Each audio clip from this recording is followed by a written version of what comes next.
and welcome to this edition of Counter Strike on Community TV 1. I am your host, Ron R.J. Jenkins. Thank you so much for joining us. We hope that you guys continue to join us and continue to like us on Facebook.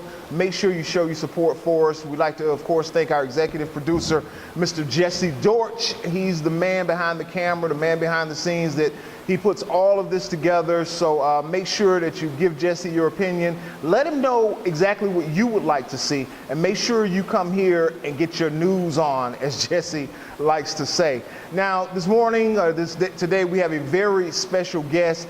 He is the local leader of the NAACP. He has been president of the NAACP for several years now. A very outspoken activist in the Dunbar community, well, in the Lee County community. We say Dunbar a lot because it's predominantly black, but he also speaks on issues ranging from the city, the county, and of course nationally. And we are very happy to have with us today Brother James Muwakkil. Thank you. Assalamu alaikum. Wa alaikum assalam. And thank you for joining us today. Thank you for having me. Now, I've been looking forward to getting you on. And of course, the first question that I want to ask you has to do with the NAACP. NAACP in its day, and those are my words, in its day, very significant organization. We would not have many of the rights that we have now if it were not for the NAACP. But let's face it, we have a black president now. Do we need the NAACP? Oh, very much so. Especially in the South.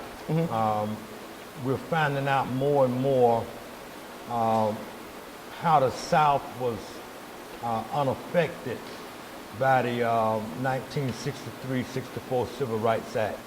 How the South, especially in Florida and in certain counties, Lee County is one of them, Collier, a little bit, Henry County, where we are finding out that even though the rest of the nation implemented laws on affirmative action,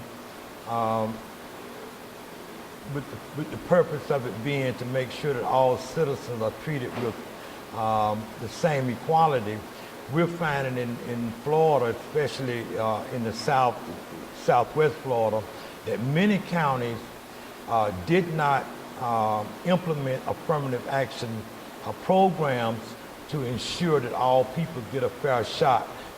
For example, in the procurement process, there's no... you mean as far as local businesses are concerned? Local businesses are concerned. Like small business owners. Small business owners. There's no affirmative action that allows government to make sure that every business have a fair chance at procurement opportunities that the government regularly provide. Okay, and it seems that it's biased towards people of color. Well, yeah, actually it is. Okay. For instance, you got in the county from 2005 to 2011. They said 2010, but actually we went all the way up through 2011. Really, it goes all the way up to the day, where the county spent $1.6 billion in contractual opportunities.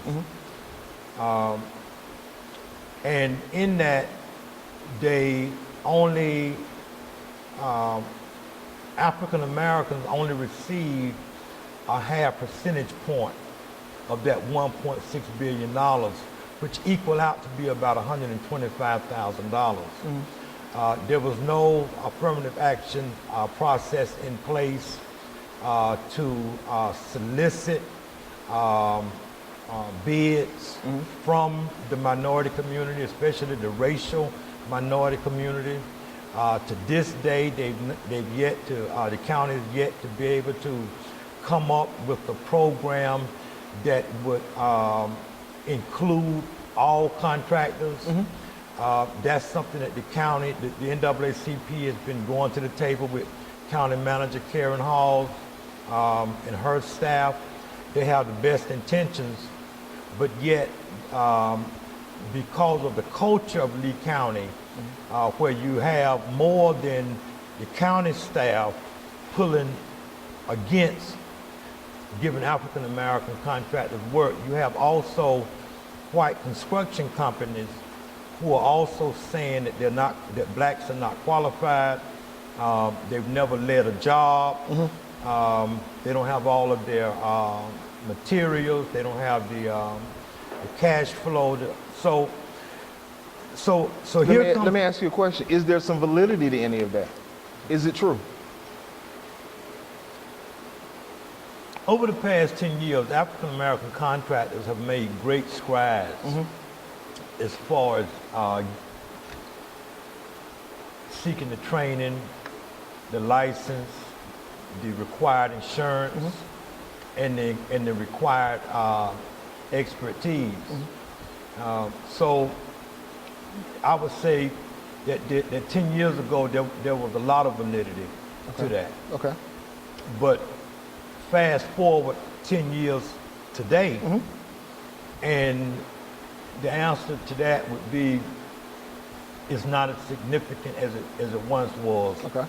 Meaning that 90% of African American contractors in Lee County has the legal required insurance, license, and experience. Okay. So then they do have the ability. Now, let me ask you this. Is there something in place that helps the county to recognize minority contractors, or are they trying to do it in a way that is colorblind? Or race blind, I guess you'd say. Race neutral. Okay, race neutral. Race neutral. Okay. We've been tackling that concept of race neutral. That's the ideal concept for Americans in general. Right. Because it says that it says basically that that we're at a point now where race and color should not be a factor in procurement opportunities or opportunities in general.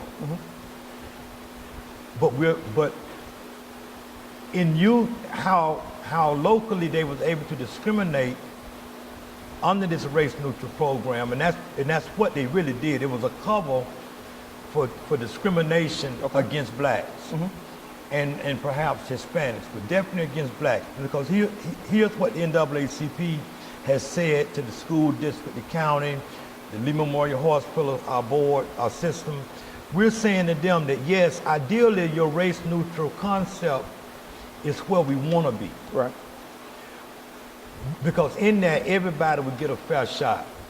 But that has not been the case here in Lee County. The school district has a race neutral program, but there's no record of the school district in its history ever having used an African American vendor or African American contractor. In its history. In its history, Lee County School District cannot provide any documentation that says that they've ever ventured out and offered opportunities to African Americans or even minorities in general.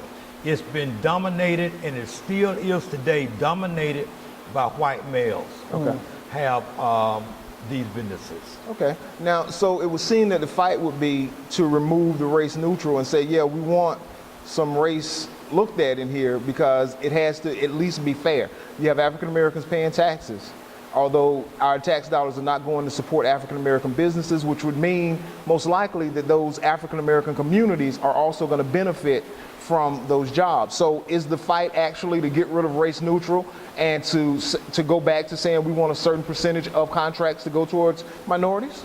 Well, that's what should be happening. We're in this, we're right now positioning ourselves to seek litigation against Lee County and perhaps the school district. Okay. And the reasons why is that the culture in Lee County has been to discriminate. Okay. We found out that a lot of opportunities for financial gain through procurement process. Okay. I hate to interrupt you, but we're on a tight frame right now, and I have to stop you right there. What we're going to do, we're going to take a break, and when we come back, we want to continue that conversation. Okay? We'll be right back with Dunbar Community Counter-Strike here on Community TV 1. Please make sure you stay tuned, and don't forget, go to Facebook and like us if you like what you're seeing. Give us your opinion about what you see, and tell us what you'd like to see right here on Community TV 1. I'm RJ. We'll be right back. You ever wanted to know what's going on in and around your community? CommunityTV1.com is your answer. Go ahead, log on to www.communitytv1.com and get your info on.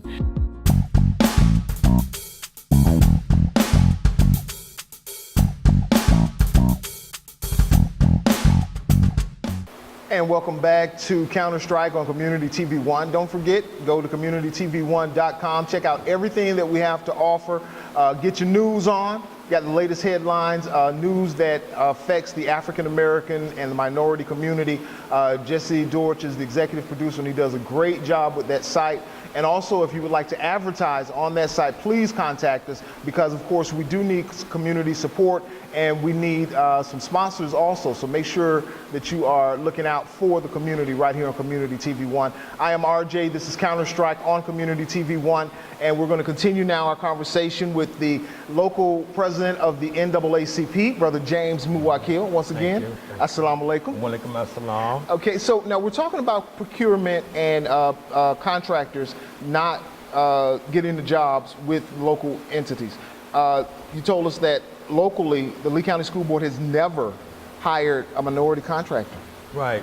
Back in mid-February, the NAACP requested under the Freedom of Information Act a list of contractors and vendors that the school district had in the past or currently done business with. Okay.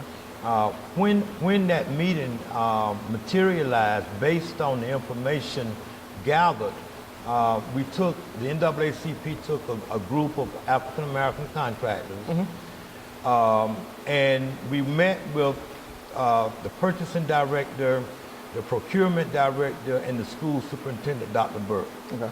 In that meeting, it was discovered that there was no record that the school district had ever, at any time, done business with the minority. Wow. And we found that to be shocking. And what we requested was, what is the nature of the affirmative action program that the school district implemented after the 1963 Voting Rights, 1963 Civil Rights Act, that basically said that you could not use taxpayers' dollars or the public trust, which all citizens pay into, to give gain, benefit, or advantage to one group and not give it to another. Okay. So when they answered that question, they said, well, we have a race-neutral program. And what we said, the problem with that was that the name itself is a good name. Right. It's a good idea. But if you have staff who is administering that program, and every time an opportunity for procurement or teaching or some other type of opening that the school district would have, and you have a race-neutral program across the board, and you have administrators who are administering that race-neutral program, we believe that at some point that staff member was responsible for sounding the alarm of discrimination. Right. That look, we're not giving everybody an opportunity. We believe strongly that that staff person was responsible for making sure that everyone received a fair shot, equal opportunity for advancement. Okay. And so when they came to us and said, well, we have a race neutral program, does that satisfy the NAACP request? Our response to them was a very defiant and definite no, it does not satisfy us, and it shouldn't satisfy you either. Right. So we're having that type of tug of war with the county and the school district. How's it going? Are they receptive to you? Or do you feel that they're giving you a fair hearing? They're responding. The school district has asked the NAACP to sit in on a new procurement program that is supposed to offer action steps that would lead to diversifying that procurement process.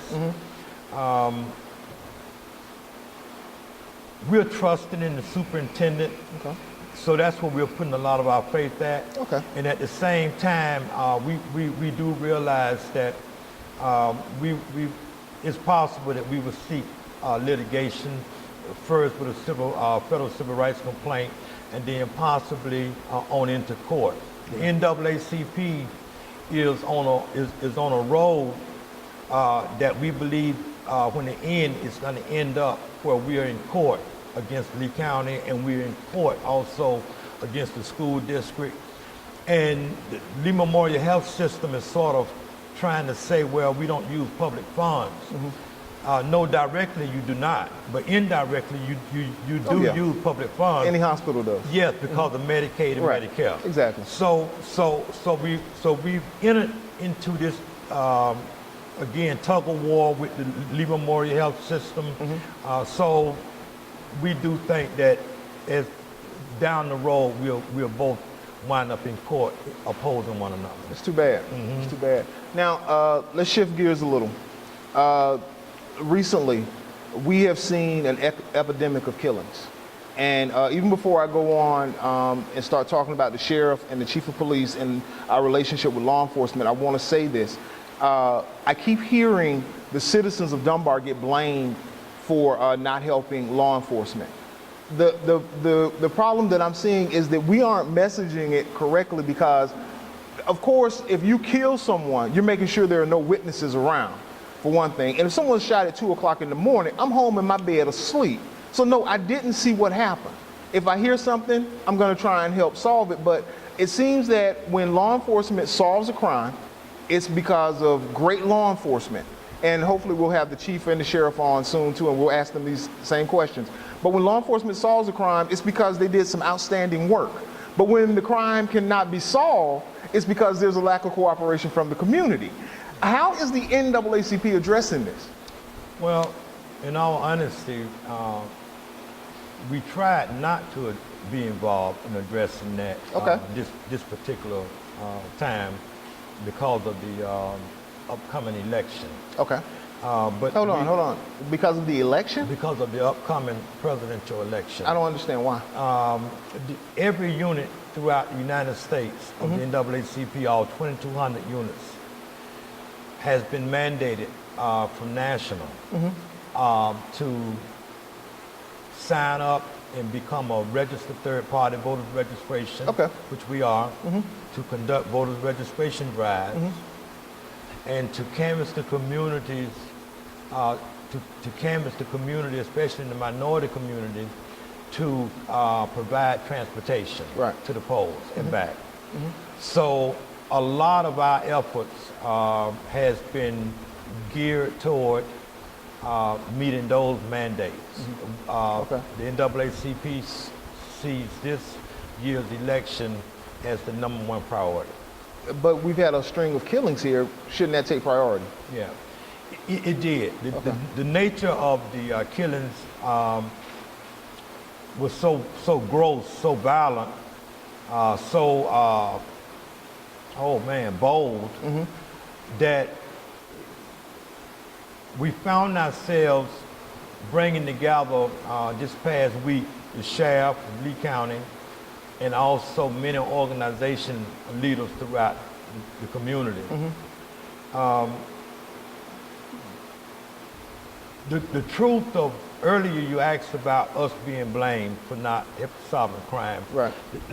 The truth be told is that African Americans have always been patriotic in this country. Oh, yeah. You know, we fought in every war to defend our freedom. We paid the taxes as everyone else. We've obeyed all the laws, and we've worked the land as other groups. And so we've always done our share.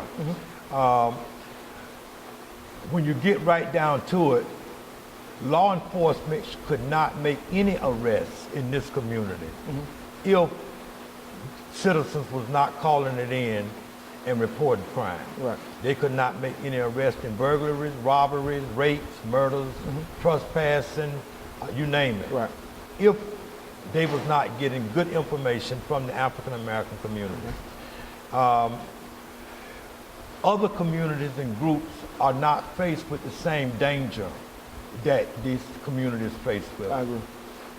We've seen where we don't think law enforcement can protect us. Okay, we're going to leave it there. Law enforcement can't protect us. We're going to come right back and continue this. This is Counter Strike on Community TV 1. I'm your host, RJ. My very special guest, Brother James Muwakkil, president of the Lee County chapter of the NAACP, and giving us some great information, great talk. Hope you guys are going to like us on Facebook, and I'm going to keep on reminding you, go to Facebook, like us, make sure that you support Community TV 1. This is the place you can come, and as Jesse Dorch says, get your news on. We'll be right back. You ever wanted to know what's going on in and around your community? CommunityTV1.com is your answer. Go ahead, log on to www.communitytv1.com and get your info on.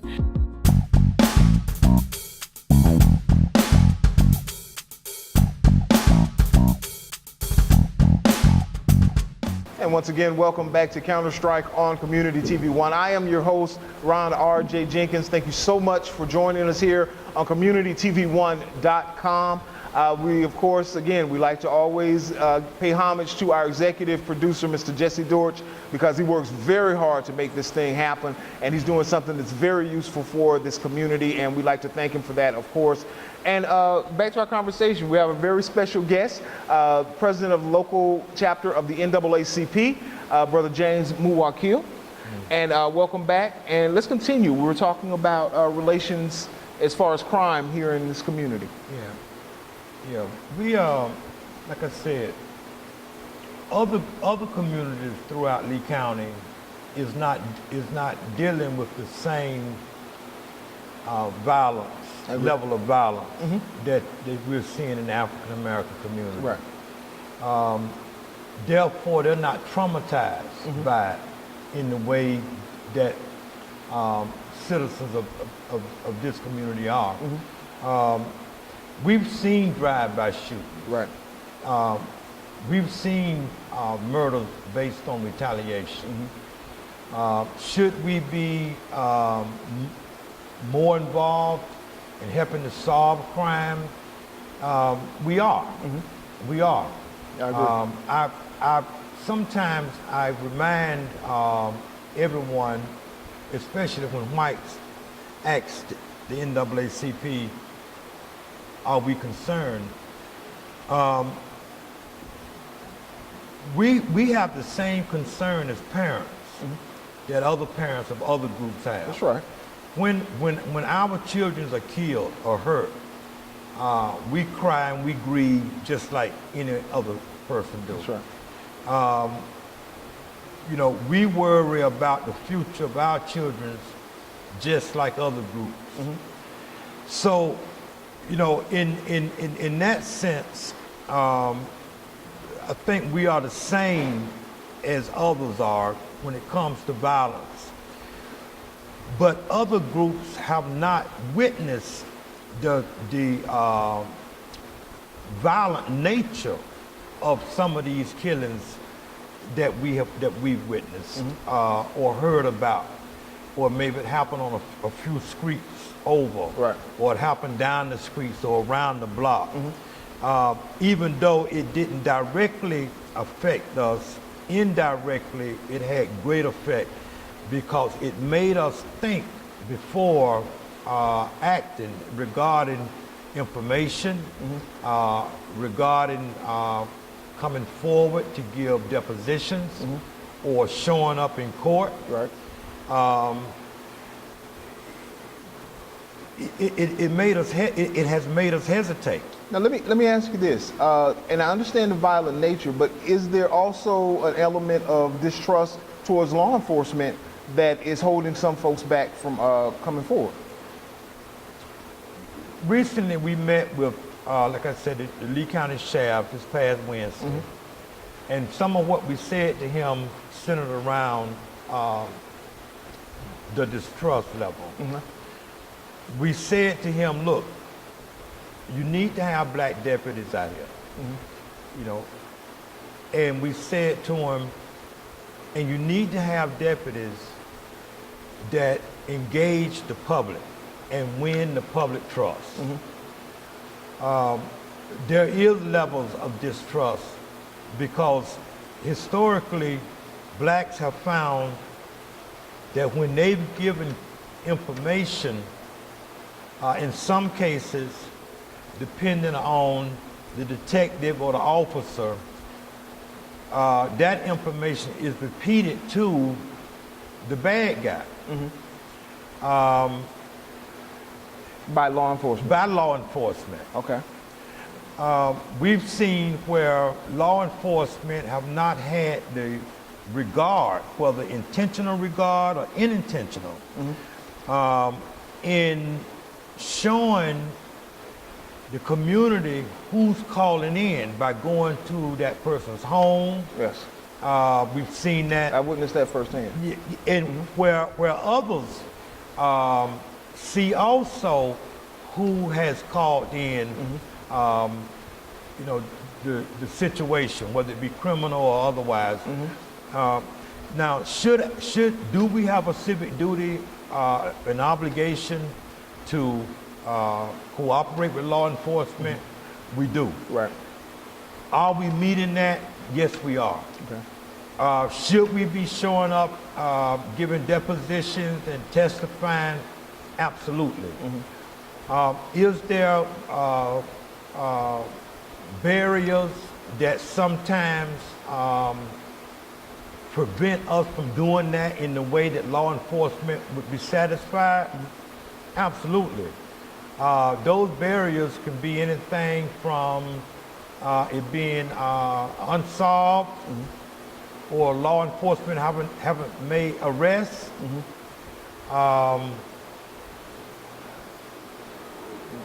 We've seen where those barriers have been very visible.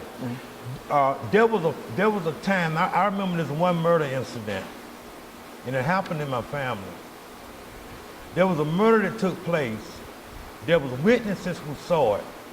There was people in the home when it took place. They saw the guys who came in. But when law enforcement came, they didn't tell them.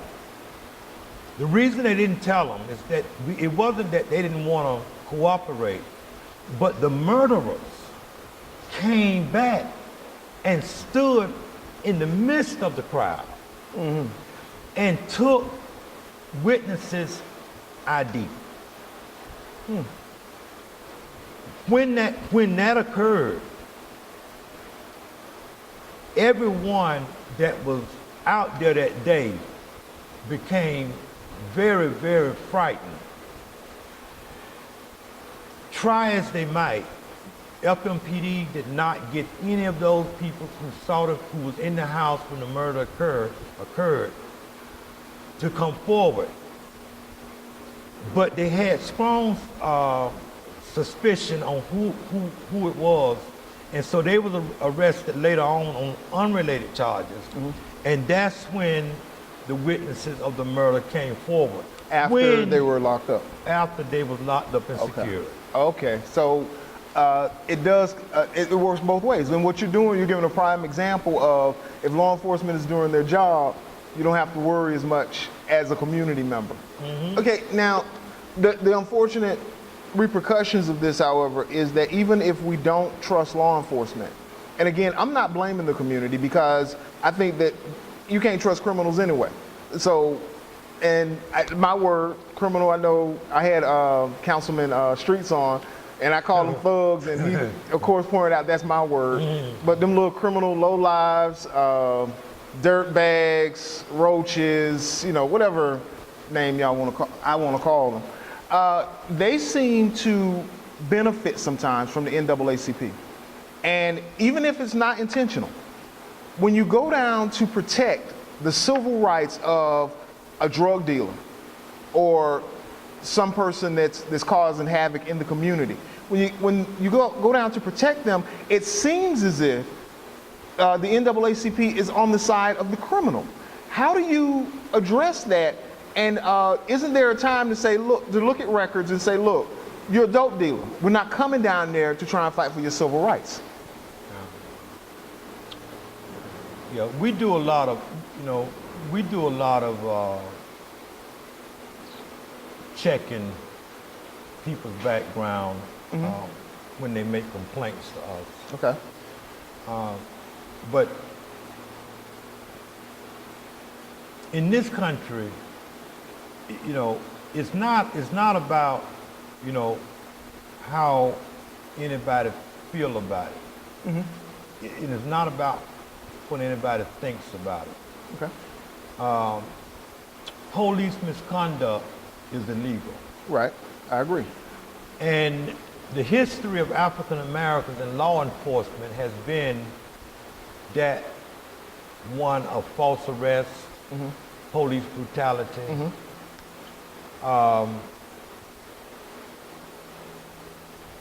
And that reality still exists today. Recently, the sheriff department killed a young man named Carlos Charles on I-75 at the Bayshore exit. Bayshore. And the media continued to say this criminal this criminal that. Right. But Mr. Charles had rights. Okay. The Constitution of the United States says that all men are created equal, and that they are endowed by their Creator with certain inalienable rights, and that among those rights, among these rights, are life, liberty, and pursuit of happiness. Right. There's never a time that those rights should be compromised by another. The NAACP view the criminal justice system and the economic frontier as the last frontiers of racism. Yeah, I understand it, but shouldn't one take priority over the other? For instance, and with all due respect to Mr. Charles, and we got to go to break. So we're going to do this break. We're definitely going to come back and continue along these lines. This is Counter-Strike on CommunityTV1.com. Make sure you check us out. We are speaking with the local head of the NAACP, Brother James Muwakkil. I am RJ of Counter-Strike, and we'll be right back. You ever wanted to know what's going on in and around your community? CommunityTV1.com is your answer. Go ahead, log on to www.communitytv1.com and get your info on.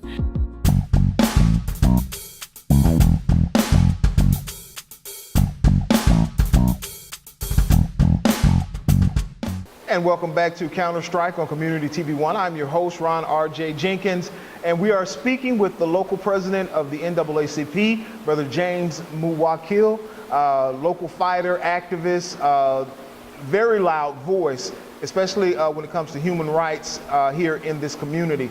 Now, we were talking about someone's basic civil rights not being violated.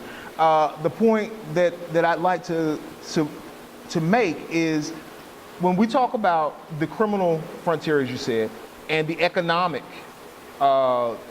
issues that are going on in the African American community, it seems as if the criminal aspect is what's taking precedence. And my reason for bringing that up is because if we say we're going to fight as the NAACP, you're going to fight for this criminal, even though he may be a lowlife, he has no right for his civil rights to be violated. And I'm fine with that.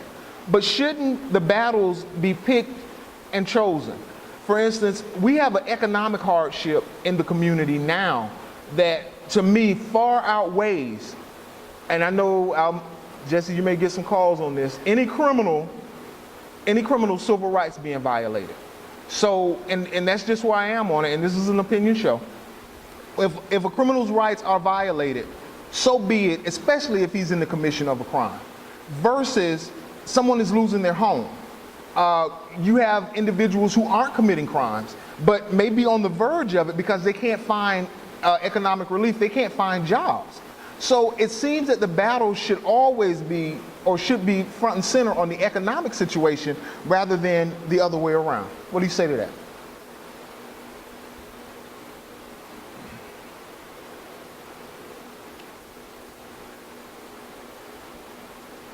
Even though the NAACP don't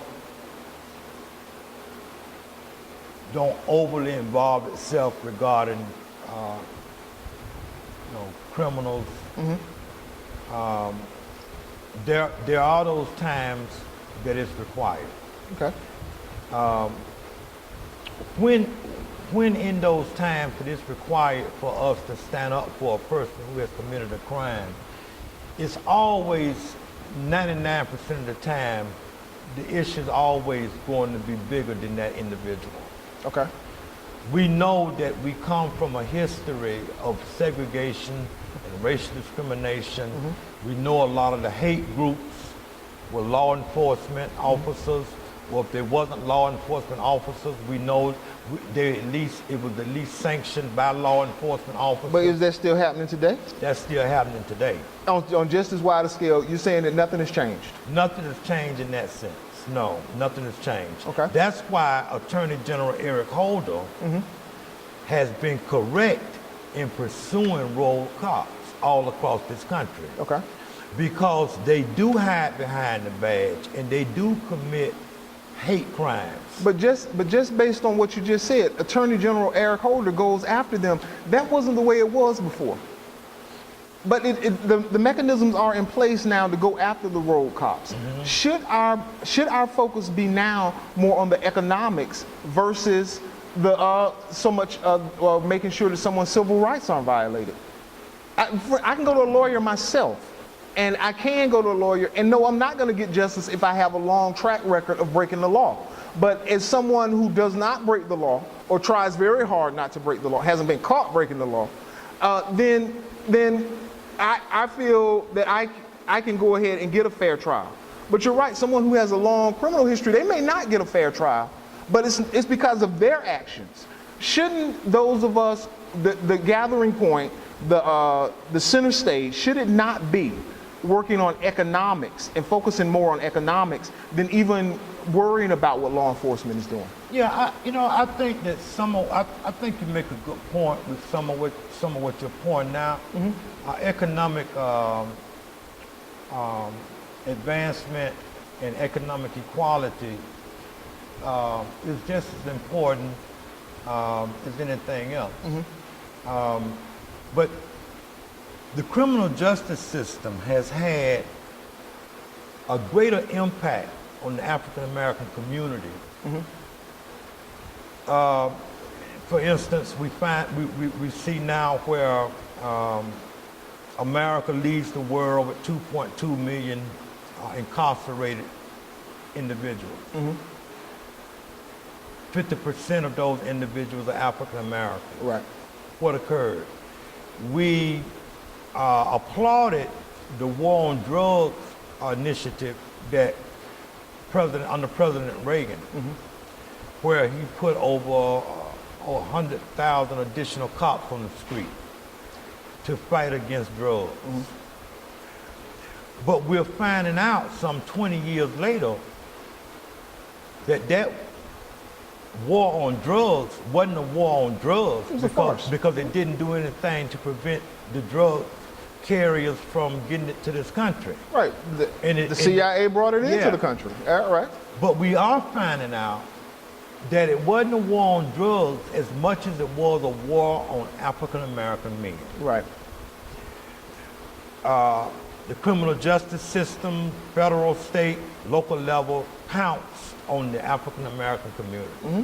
Congress created. There was money to be made. Congress created illegal and unjust and unfair laws that targeted African Americans and other poor peoples in poor communities throughout this nation. Right. They created laws where if you was caught with a single piece of crack, it was more likely you would get 100 times greater, get sentenced 100 times greater than the person or the white person who was caught with an ounce or a pound of cocaine. Recently under President Obama, they've sort of reduced that percentage now, making it where I think it's like if a black get caught with a piece of crack, I think now a person with that got the same time as that black would only have to have about 30-40% of what that black had. Okay. As far as drugs. But still unfair sentencing. But still unfair sentencing. So the criminal justice system has impacted the African American community. They've taken a lot of grandfathers, fathers, brothers, uncles, nephews out of the African American community, not legally, Okay. illegally.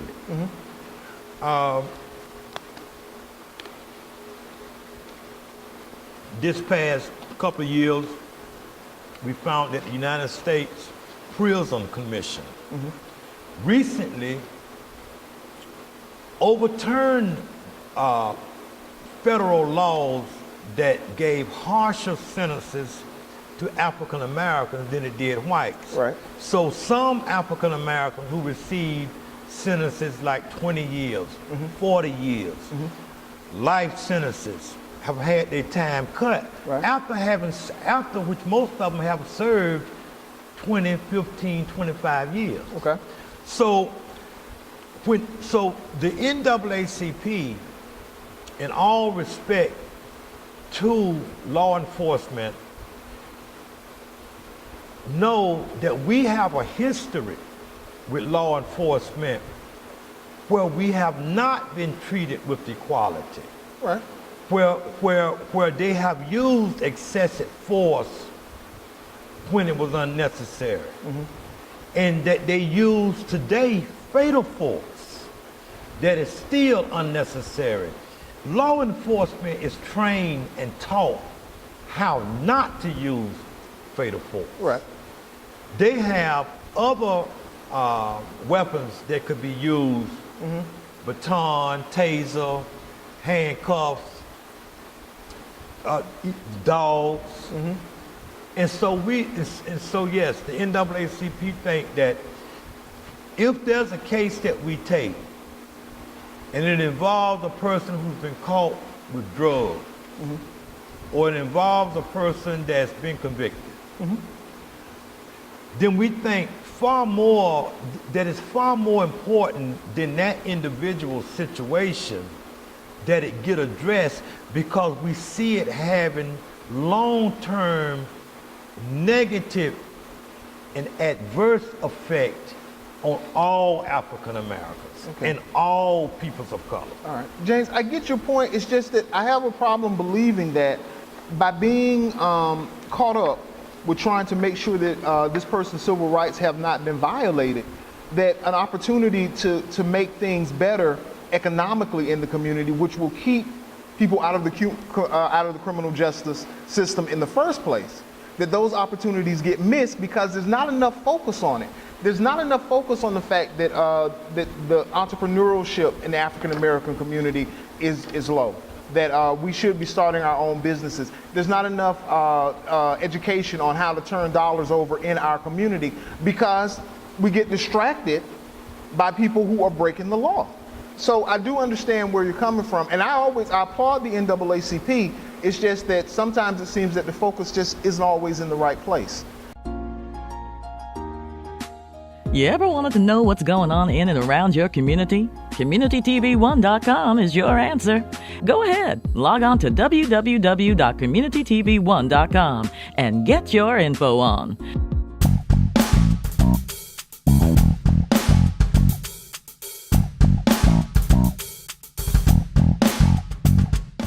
Okay, now, James, you brought us some information on the Freedom Fund that's coming up in September.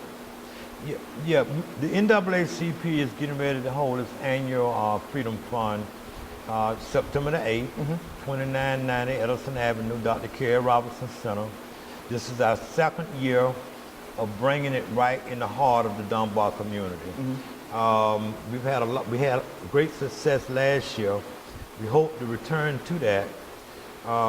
We are going to help to stimulate the economy by using vendors directly out of the Dunbar community.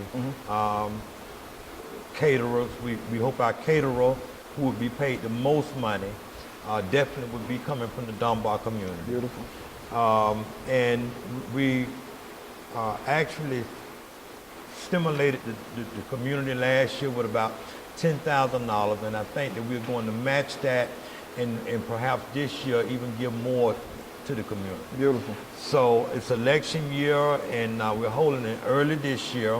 We normally hold it in October, but because it's election year, we're holding it on September the 8th. And we're going to allow our politicians 2 minutes each to talk about what they hope to achieve in their race for whatever position or government position that they are running for. And that'll be nonpartisan, right? Democrat, Republican, Independent. Yeah, it would be nonpartisan. Okay, beautiful. Now, we only have a few minutes left, but I do want to ask you about voter suppression. And I know you've told me that you guys are now third party, so you're going to be able to register folks to vote. Okay, what about this voter suppression? Is it real?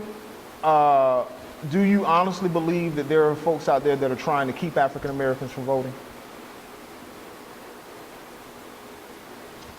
Yeah.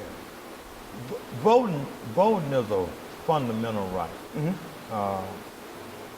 There's no mechanism that equals freedom like voting does. Right. Voter suppression, whether intentionally, whether there's people out there or not. And I'm sorry, just to interrupt you, it is going on. Okay, we have documented proof of it. A representative in Philadelphia was making a speech to his group, and he said that their voter suppression, he openly said it, is going to get Mitt Romney the win in Pennsylvania. Yeah, he openly said it. I saw it. So it is going on. There's no doubts about that. But will it have as major an impact as it seems to be, as some folks are afraid is going to happen in the black community? In Florida, back in May,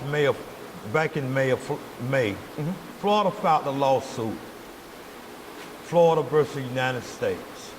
And in that lawsuit, they asked the federal court to grant certain voting changes that would alter the voting process. Some of the measures that was in that lawsuit was measures that directly affects African American voters. For instance, African Americans, more than any other group, in the 2008 election, 20% of African Americans across the state of Florida voted early.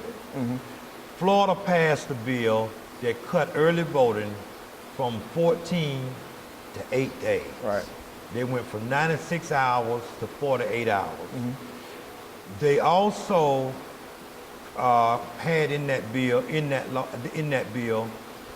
no more Sunday before the Tuesday election. No more going to the polls. In the African American community, they call it soul to the polls on Sundays. Last Sunday before Tuesday's election. Right. That was taken away. African Americans voted that day more than any other group. It also put severe restrictions on third-party voting or organizations regarding voters registration. They made it where you had to submit sworn statements. You had to be certified through the Department of Elections in Tallahassee. You had to be accountable for every voter registration application that you received. Whoever collected voter registration applications had to be a registration agent with the Department of Elections. You only had 48 hours to turn it in once you collected it, or face a $50 per application fine. And some groups, including the League of Women Voters, decided that they would not even participate because of the severe restrictions that were put on it. Right. Those particular laws affected African Americans more than any other group. This voters ID, voters ID. 25% of African Americans do not drive, do not have a driver's license, and yet, and we understanding that some of them are saying that they no longer can vote, even though they're in their 60s and 70s, but because they don't have the government issued ID, that they have been told that they can no longer vote. So this voter suppression was aimed at African Americans and other peoples of color. It was aimed at making sure that they did not get to the polls on November the 6th, to make sure that an African American did not get back into the White House. Okay. So we thought this, we filed the lawsuit, we won the lawsuit. Right. We got some of those bills overturned. There's no more reporting by the 10th of each month anymore. Right. There's no more 48-hour turnaround anymore. And so, yeah, the NAACP viewed them as racist. Beautiful. Okay. We've been speaking with Brother James Muwakkil. He is the president of the Lee County NAACP, National Association for the Advancement of Colored People, for those of you who are not aware. I am RJ. This is Counter Strike. James, we thank you so much for coming on. Great job, man. Thank you. Walaikum assalam. This has been RJ with Counter Strike on CommunityTV1.com. Don't forget, like us on Facebook. If you know anyone who would like to sponsor, you got a birthday coming up, you got anything you want to put on the site, contact us. Let us know what you would like to put up, and we're more than willing to work with you. Please make sure you support us and get your news on with CommunityTV1.com. I am RJ, and we'll see you next time. You ever wanted to know what's going on in and around your community? CommunityTV1.com is your answer. Go ahead, log on to www.communitytv1.com.